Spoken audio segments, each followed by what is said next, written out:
여러분 봉숭이라는 말씀을 들어봤어요? 봉숭?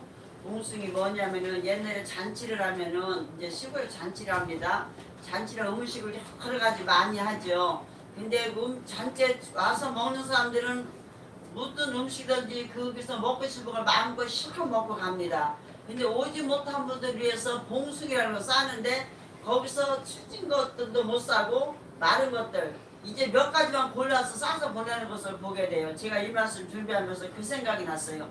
우리들이 주님 앞에 와서 나오면은 어쨌든 좋든 싫든 말씀은 먹고 마시는 거예요. 우리의 몸에 필요한 양식들이 다 되는 것이라 하나님 말씀이기 때문에 오늘 우리 홍우 집사님 우리가 하나님 다 만나게 해달라고 했는데 하나님 음성을 듣게 해달라고 했는데 음성 듣는 방법이 뭐예요? 말씀에서 우리 하나님 다 말씀을 우리에게 들려주셨거든요. 그러니까 말씀에서 우리가 응답을 받고 음성을 듣는 줄로 믿습니다. 그래서 우리가 예배에 오는 것은 참 귀한 것을 다시 한번 깨달으시기를 바랍니다. 오늘 말씀에서 보니까 1절, 2절 다시 제가 한번 분석하겠습니다.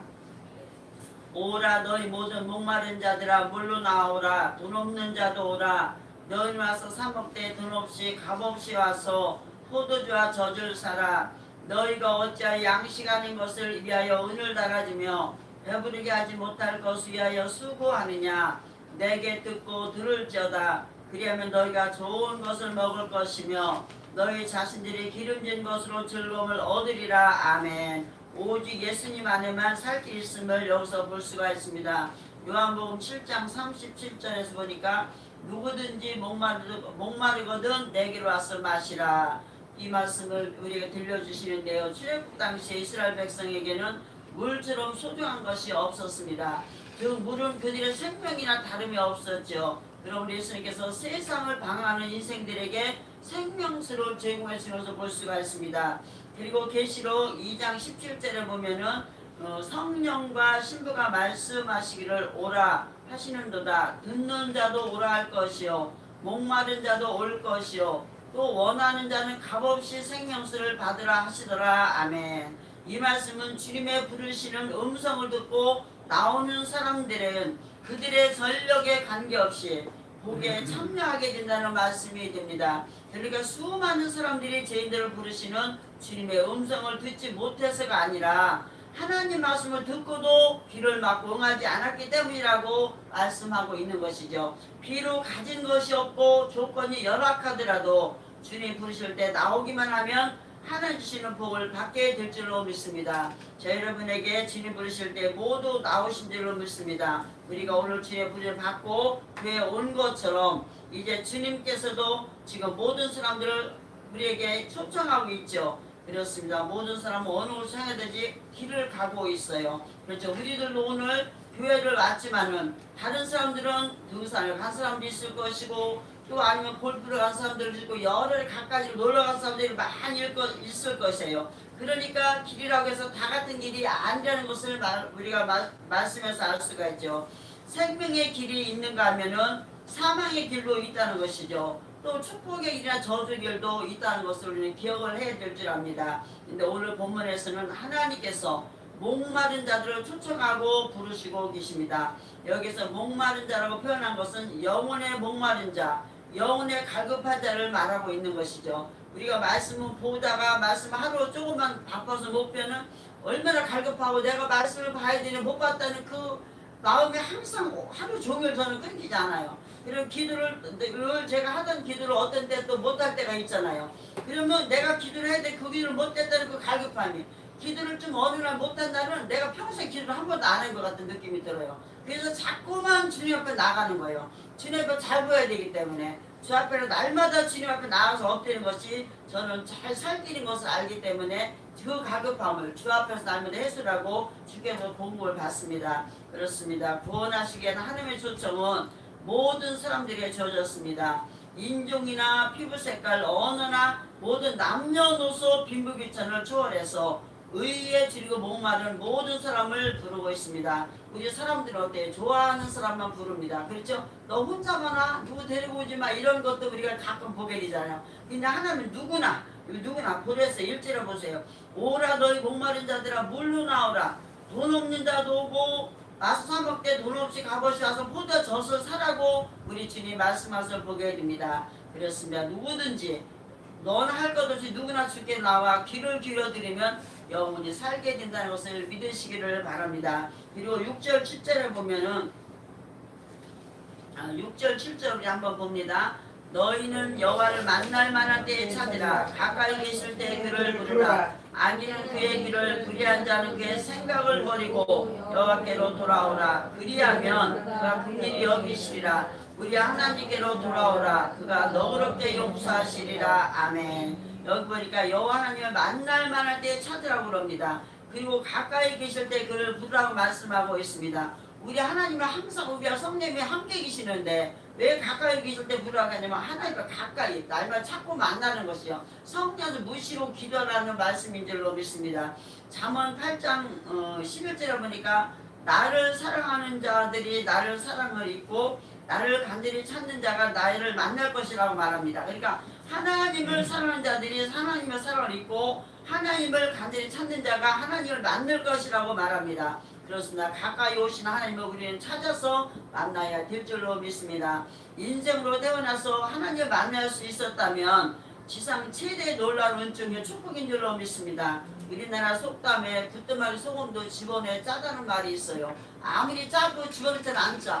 주님이 항상 우리 함께 계셔서 우리를 찾지 않으면은 우리가 주님 만날 수 없다는 것을 여기서 비교는 안 되지만은 조금 생각해 볼 수가 있습니다. 그것은 사람이 한 평생 산다는 의미가 무엇보다 하나님을 만날 수 있는 유일한 기회이고 최후의 귀한 기회인 줄로 믿습니다. 난 여기서 부르라는 것은 기도와 간구를 통해서 하나님께 호소하라는 것이죠. 왜 기도와 간구는 하나님 만날 수 있는 중요한 통로이자 방법이기 때문에 그렇습니다. 제가 이 말씀과는 관계가 없지만은 그저께 저녁에 기도를 하고서는 잠깐 비몽사몽 잠이 들었는데 어느 곳에 갔는데요 철거를 하더라고요. 건물들을 다 철거를 하는데 2층 하나를 우회층 철거를 하나를 못하고 있는데 다 유리관으로 됐어요. 근데 유리가 이렇게 두꺼운데 그 안에 보니까 그 우상 뭐랄까 만신들 그런 우상으로 잔뜩 해놨는데 여자가 하나로 딱 버티고 있는데요. 그 무서워갖고 그걸 아무도 그 철거를 못하는 거예요. 그런 거 제가 다 그거 때려 부수는데도 누구 하나 말리는 사람도 없고 그냥 다 쳐다보고 있더라고요. 그래서 제가 얼마나 통쾌했는지 몰라요. 우리가 우리의 막힌 벽을 주님이 깨뜨려 주신 줄로 믿습니다. 이럴 때 우리가 주 앞에 나가면 주님은 분명 꼭 우리의 기도를 다 응답할 줄로 믿습니다. 저는 이것들이 우리 기쁜 나무교회를 통해서 또 우리 모든 성도들의 앞길을 주께 열어주신 거라 확신했습니다. 우리가 더 열심히 기도해서 모두 응답 받으시기를 주로 축원합니다. 그래서 성도의 기도는 하나님의 능력을 성취하는 창구이고 봄을 참고 있는 것이죠. 이와 같이 기도는 성도가 갖는 가장 유일한 무기임을 기억하시기를 바랍니다. 그리고 저 여러분도 기도를 더 많이 하셔서 이런 복을 받아주시기를 주님을 축원합니다. 자 7절 다시 한번 봅니다. 7절 악인은 그 길을 불의한 자는 그의 생각을 버리고 여호와께로 돌아오라. 그리하면 그가 긍휼히 여기시리라. 우리 하나님께 돌아오라. 그가 너그럽게 용서하시리라. 아멘. 버려라. 옛것을 버리라고 말씀합니다. 옛것을 벗어버려야 새것을 받을 수 있습니다.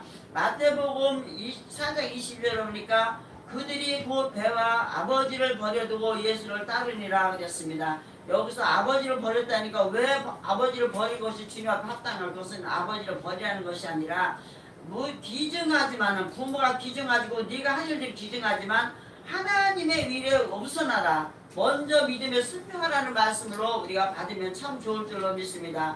제자들은 배와 부친을 버려두고 예수님을 쫓았죠. 또한 바울은 옛사람을 벗어버리고 죄를 벗어버리고 말했습니다. 본문에서는 하나님은 악인을 버리고 부유한 생각을 버리라고 하시죠. 그렇습니다. 우리가 신앙에서 버릴 것은 버려야 하나님 은혜로 새롭게 채워진다는 것을 깨닫게 해주는 말씀인 줄로 믿습니다. 우리가 정원에 지나다니 보면 그 예쁜 나무 하나도 다 깔아먹고 잘라줘야지 예쁘게 다듬어져서 볼 수가 있죠. 제가 시골에 있다 보니까 과일나무 하나도 전지라는 게 있어요.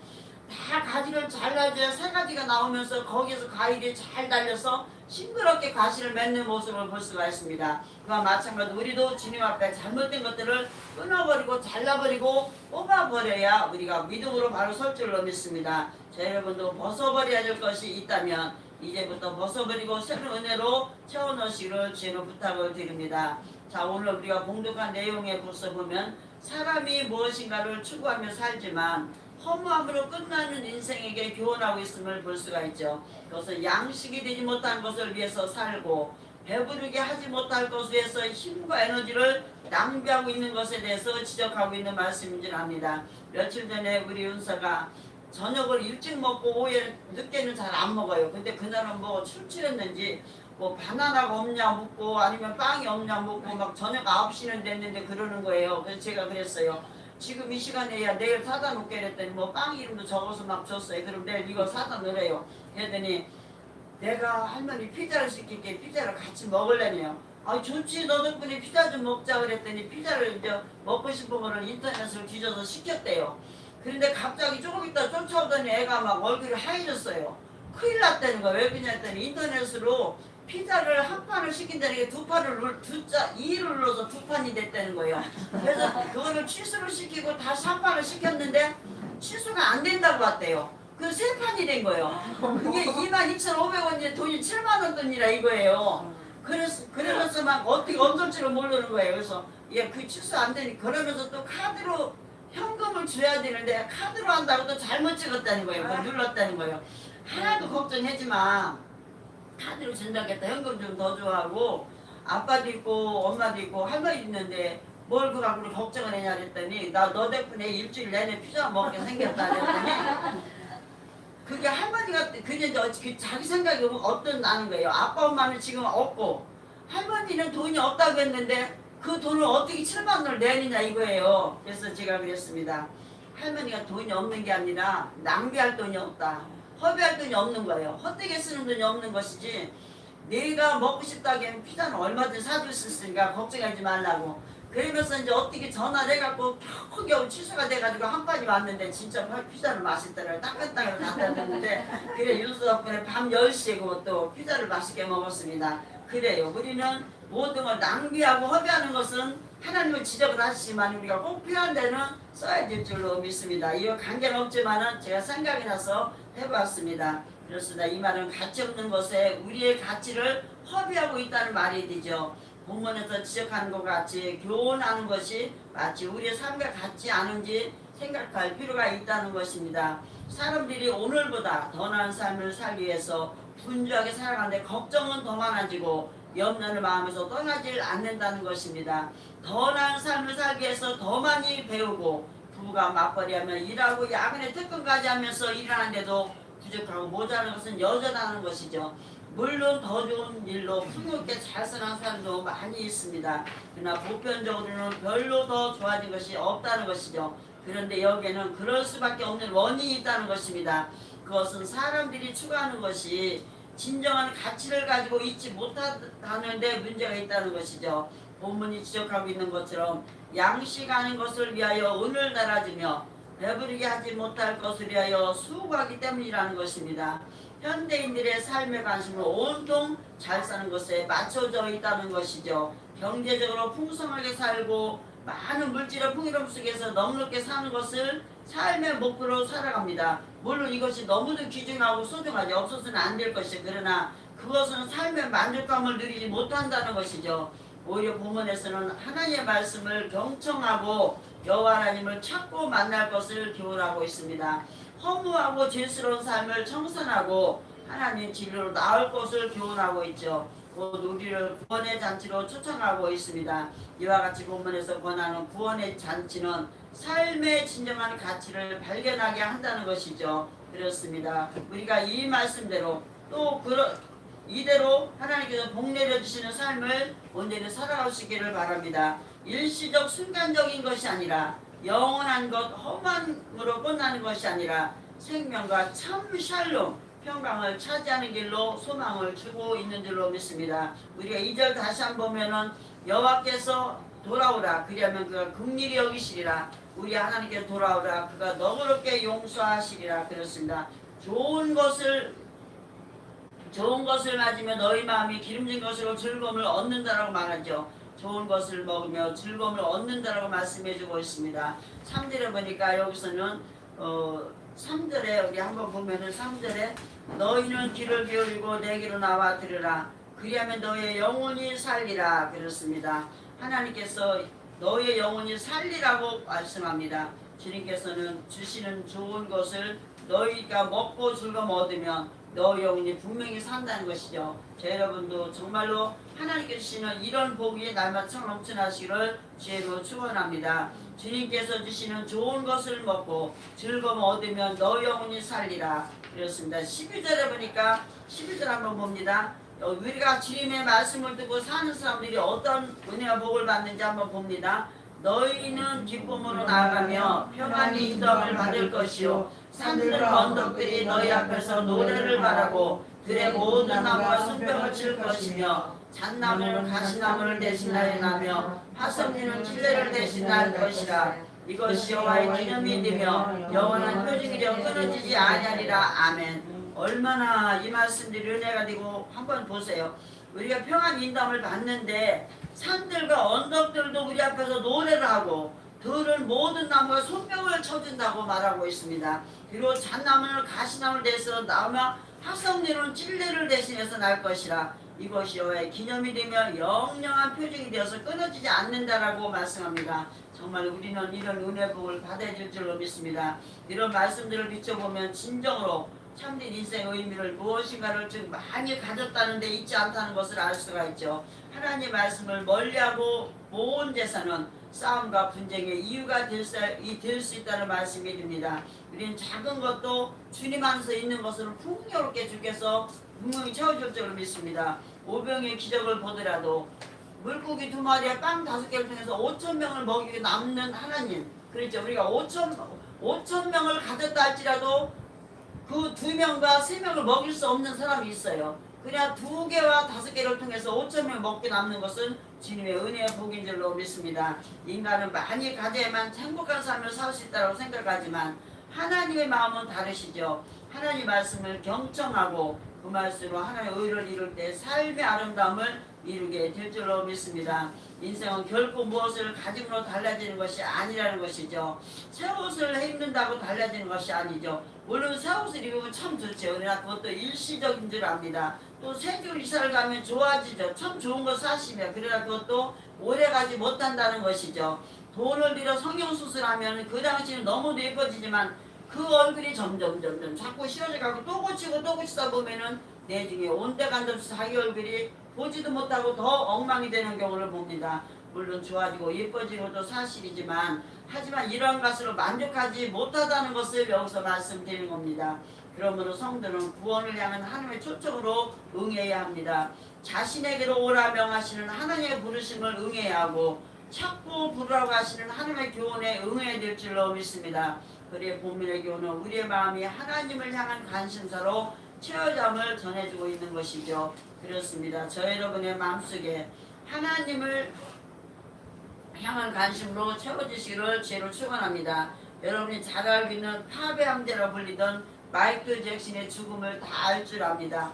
그는 세상적으로는 부족함이 전혀 없었고 정말 누구나 부러워할 정도로 그의 자신은 엄청난 공유였다고 합니다. 그의 명성은 온 세상 모든 사람이 그 이름을 다 알 정도였었죠. 그러나 그에게는 삶의 기쁨이 없었다고 합니다. 웃고는 있었지만 그가 날마다 노래를 하고 있었지만 그 마음은 공허함으로 채워져 있었고 죽은 후 부검 결과 알 수도 없는 약물 중독으로 그의 몸은 채워져 있었다고 합니다. 그 세상의 것은 채워질 수 없는 공허함을 보여주는 실례라고 할 수가 있죠. 지금 하나님의 초청은 이런 공허함의 자리를 차고 일어나 생명의 자로 나올 것을 요구하는 줄로 믿습니다. 허무함으로 마감되는 인생이 아니라 생명의 잔치로 우리를 초청하고 있는 것이죠. 그 구원의 잔치를 나아간다는 것은 곧 예배와 말씀을 통해서 하나님을 만나는 것임을 믿으시기를 바랍니다.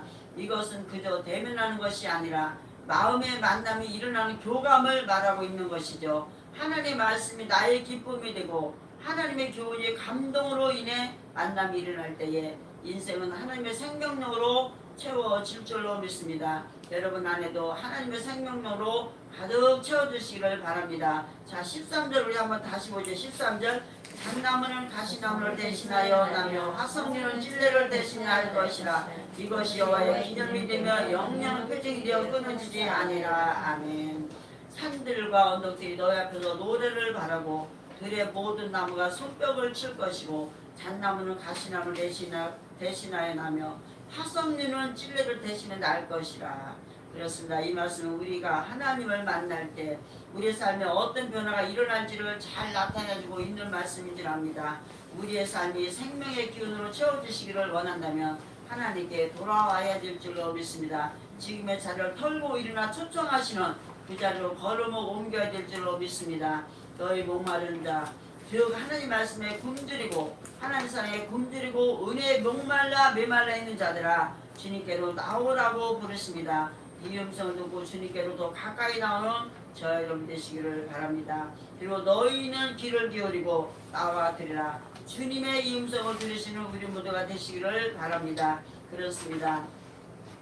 오늘도 보면 만날 만할 때 찾고 가까이 계실 때 그를 부르라. 우리에게 찬스를 잘 적용하는 것이죠. 찬스를 놓치지 말라는 말씀인 줄로 믿습니다. 하나님은 지금 이 자리에 우리와 함께 계십니다. 그래서 지금 말씀을 통해 하나님을 만나시고 부르셔서 응답받으시기를 주님으로 축원합니다. 그리고 아직도 마음이 닫힌 분은 속히 열으시고 주님 앞으로 돌아오시기를 부탁을 드립니다. 애끓는 마음으로 우리를 부르시는 하나님의 음성에 우리는 순종해야 될 줄로 믿습니다. 그때 거기에는 하나님의 생명의 잔치가 시작되는 것인 것을 믿으시고 그 잔치에 참여하는 죄를 되시기를 주님으로 축원합니다. 이건 인도네시아에서 실제 있었던 이야기를 합니다. 원목을 벌목하기 위해서 일꾼들을 많이 불렀답니다. 많은 품값을 준다고 해도 사람들은 별 관심이 없고 일할 사람들이 없었다고 합니다.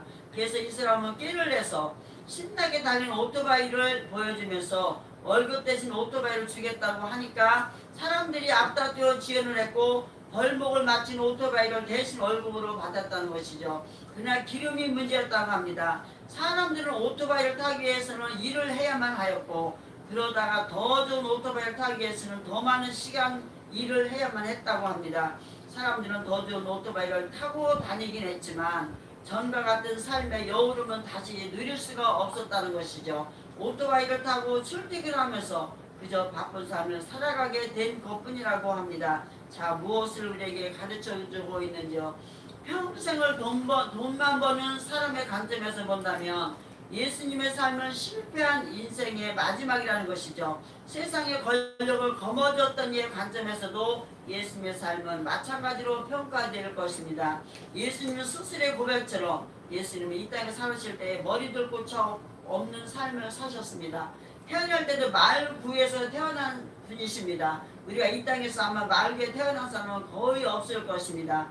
예수님의 삶은 늘 가난하셨고 결국에는 죄인처럼 십자가에서 처형되면서 사람들의 조롱거리가 된 것을 우리가 다 알고 있습니다. 그러나 예수의 삶은 생명의 삶이셨죠. 죽음의 권세를 이기시고 부활의 영광으로 일어나시고 생명력 넘치는 삶의 표본이 되신 것을 우리가 꼭 믿어야 될 줄로 압니다. 저와 여러분의 오늘도 하나님은 생명의 잔치를 향한 걸음이 하나님께 생명의 잔치를 향한 걸음이 바로 예수 그리스도를 믿는 사람의 삶에 되을 줄로 믿습니다. 여러분의 삶이 이처럼 생명의 잔치를 향한 걸음이 되어 이제 날마다 주님과 동행하시고 주님을 만나시고 하나님께 영광을 주시는 귀한 삶이 될 수 있기를 예수님으로 축원합니다.